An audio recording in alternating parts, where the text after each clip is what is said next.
Hey Ryan, how do I get project-based learning started at my school? I've gotten some form of this question nearly every day for the last decade from engaged educators just like you. So at Magnify Learning, we've created a free download to get you started. Whether you're a superintendent, principal, coach, or teacher, go to whatispbl.com to get started on your project-based learning journey today.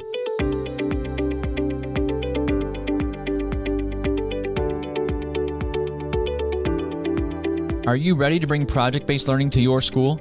The PBL Simplified podcast will help equip you for your PBL journey with weekly need-to-knows, engaging interviews, PBL showcases from facilitators in the classroom, and PBL Leadership episodes to move you towards a successful implementation of PBL. Because every learner deserves to be a part of an inspiring story, and we see daily that project-based learning helps make this happen. If you want me to answer your PBL need-to-know on the podcast, visit whatispbl.com and click on Ask Ryan to submit your question. Welcome to the PBL Simplified podcast. I'm your host, Ryan Stoyer, and this is a PBL Leadership episode. The last two PBL Leadership episodes have been on PBL research. We all want to know the research. They show me the numbers, and we have them now. Like Lucas Foundation has published these randomized studies. If you want to look at that research or you want to get somebody else on board, research is a great place to start. So you can go back to the last two leadership episodes to see that. Today, we're going to be talking about increasing your PBL knowledge. I've got a document that we will put into the show notes called Strategies for Supporting PBL in Your School or District. The question we get most often, that kind of that larger current of question, is how do I bring PBL to my school or to my district? Because we know we don't want it to be a flash in the pan. We don't want it to be something that goes for a year or two and then dies out. Like, we want to do this well. Like, we're chasing after our why and we're trying to service our learners well. So how do we bring this to our school and district in a way that it will be sustainable and that our teachers will be engaged in it and want to chase after it? So that's what we're looking at. So right now we're in building PBL knowledge. That's going to be the main portion of our episode today. But before we jump into that, let's get to today's need to know.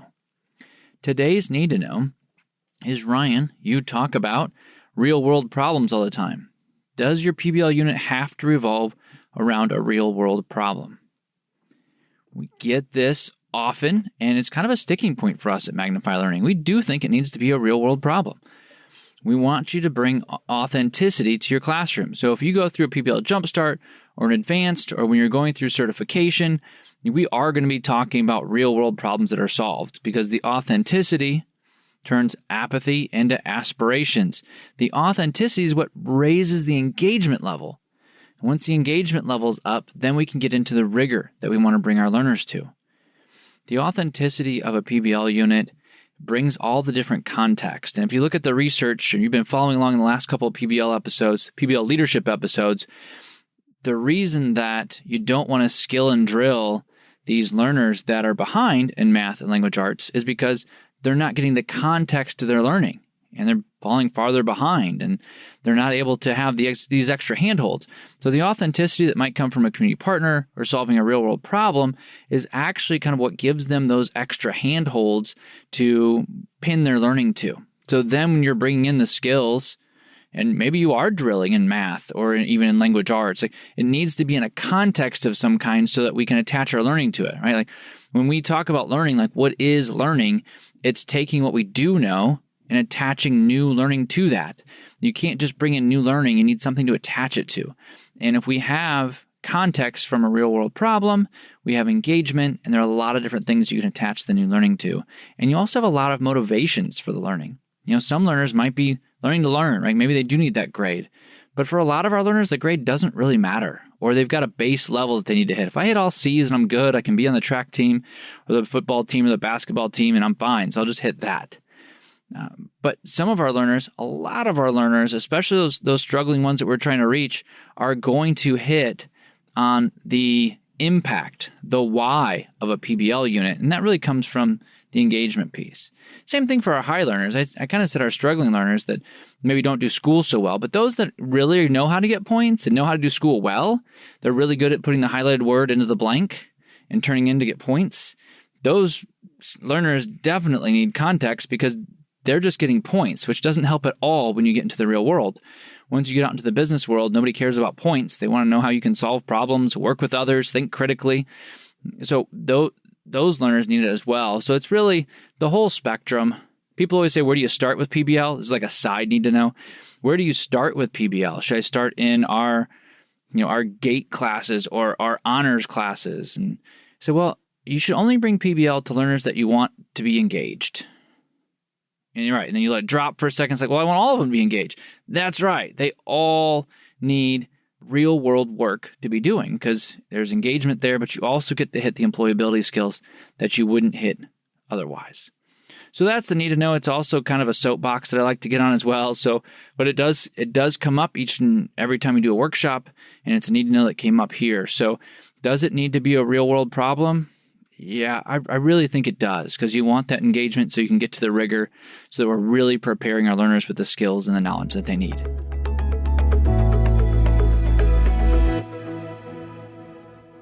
So let's jump into our main topic for the day, which is building PBL knowledge. And remember, this is a part of a larger series called Strategies for Supporting PBL in Your School or District. So we started with research. Now we're going to talk about building PBL knowledge. And we're going to continue through a whole series. Next week will be design days. How do you make your 30,000-foot design for your school or your district? And that's, again, about sustainability of the work. I don't want you to bring a couple of resources from project-based learning to your staff, say, do these things, and then it fizzles. So what's the bigger picture? And what we need you to do as a leader is to have some knowledge around project-based learning. So how do you start that? Well, you've already done that, right? You started that. So like one of the things we suggest is find a podcast like PBL Simplified. You're listening, and just listening gives you some, again, context, just like our learners. Learning for adults happens a lot like it does or should for our learners. So get the broader context of project-based learning. So this podcast can help. There's some other podcasts out there as well that you can listen to if you want to listen broadly. The next thing that we recommend is that you read a PBL book. Find a book. Maybe it's an ebook for you. Maybe it's Audible. Maybe it's a print book. My book, PBL Simplified, comes out January 17th. You can pre-order it right now wherever books are sold. And that one's going to take you through 6 steps of project-based learning, taking PBL from idea to reality. And in there, leaders, there's 2 chapters specifically around implementation and leadership. So you'll want to make sure that you grab that book. There's a lot of good PBL books out there now, too. They haven't always been out there. Michael McDowell's got a great one, Rigor in PBL, right? We all want to maintain rigor in our project-based learning. So you want to make sure that that's something you think about at the beginning. So his full title, Michael McDowell's full title is Rigorous PBL by Design. I'd highly recommend that one. Andrew Larson, if you haven't followed him on Twitter, you should do that as well. His book, Life as a Project, will be coming out soon as well. And that's another one that you'll want to pick up. So just start reading about project-based learning. Go to YouTube, put in PBL, put in project-based learning, and you're going to get some videos that come up. Some quick 2-5 minute videos that you can start learning about. I've got a series out there, but the same name as the podcast, PBL Simplified. If you go to pblsimplified.com, you can sign up and you get 3 to 5 minute videos on different aspects of project-based learning. One pops up in your inbox every week. You can, if it looks great, you'll watch it. If it doesn't, you say, thanks, Ryan, I appreciate it, but I want to wait till next week.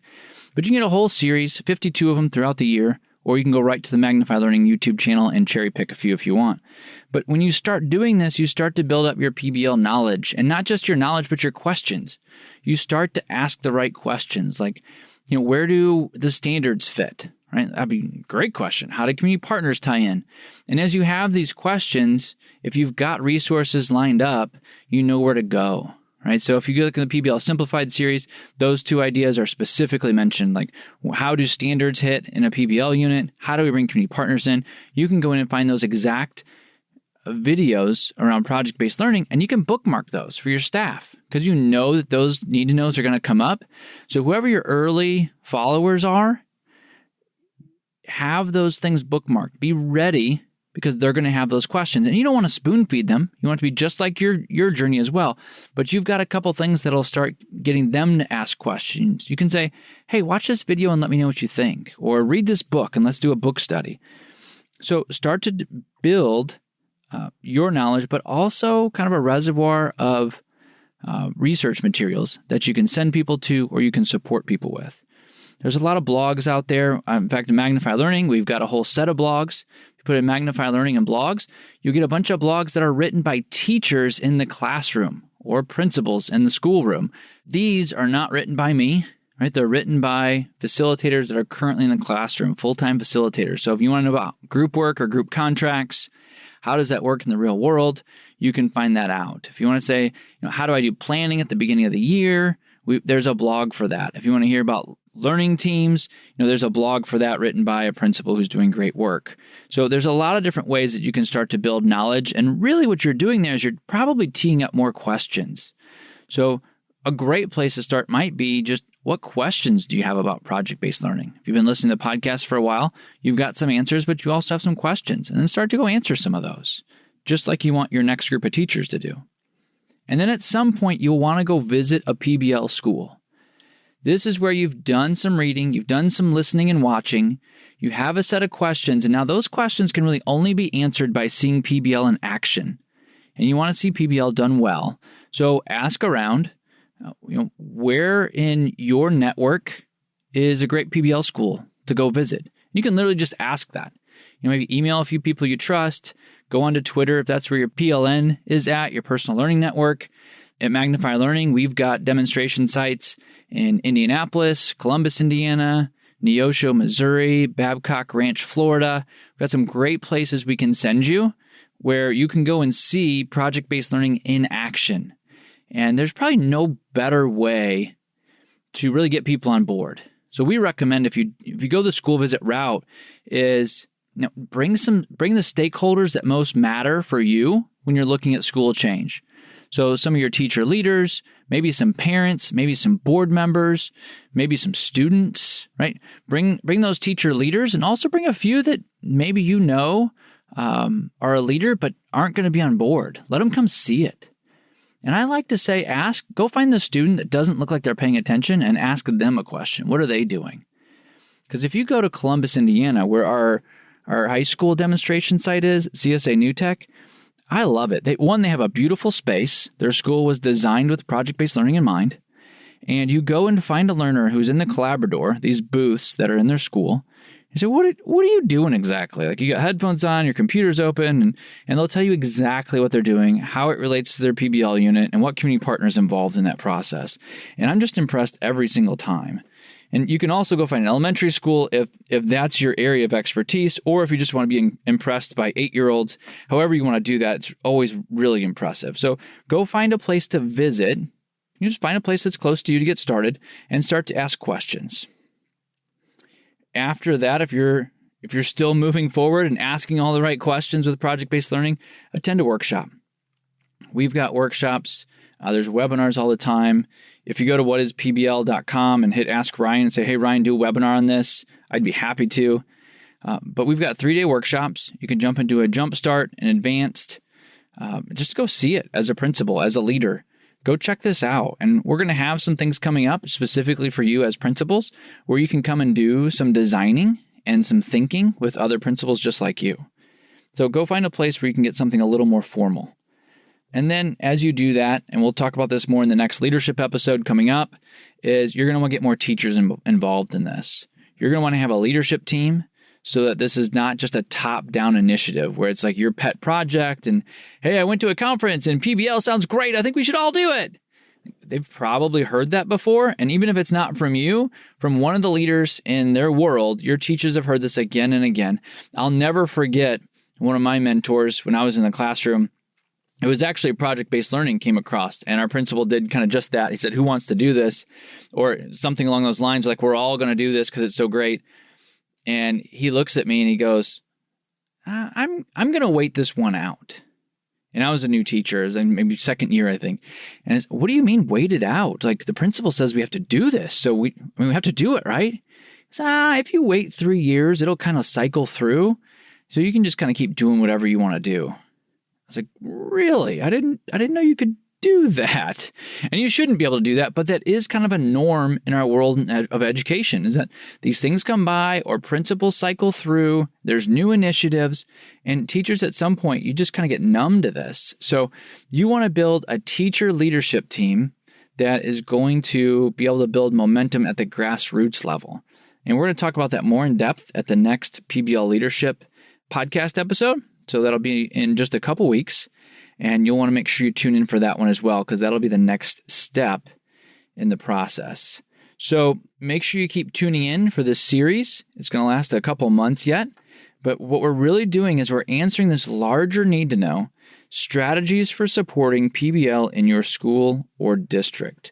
So you know PBL is the right thing to do. It fits your why. How do you do it sustainably? How do you do it so you don't burn out? Right? As a leader, I don't want you to burn out. I don't want you to keep doing this work and it's all on your shoulders. So you're working more hours, you're building engagement, you're doing all this work. We want you to have that double win where you're winning at work and at home. And part of that process is that you need to have others alongside of you that are fired up just like you. And your teachers want to be fired up. They want to follow your vision. You're the leader, so you can set that North Star vision. And then we can start to invite them into your processes so that they can start carrying that flag forward. And once you get that, it gets really, really exciting, actually. So that's really what you've been looking for as a leader, and we're getting there. So this step is to build your PBL knowledge, not because you need to have all the answers, but you do want to be able to point people in certain directions as they start to get curious and they start to come on board with your vision with project-based learning. So I want to thank you for tuning in to this PBL Leadership episode. Today we talked about building knowledge around project-based learning. The last two episodes previous to this were about research, so you can always go back to those and at least bookmark those. That might be part of the PBL knowledge you want to pass on to your leadership team that's coming up.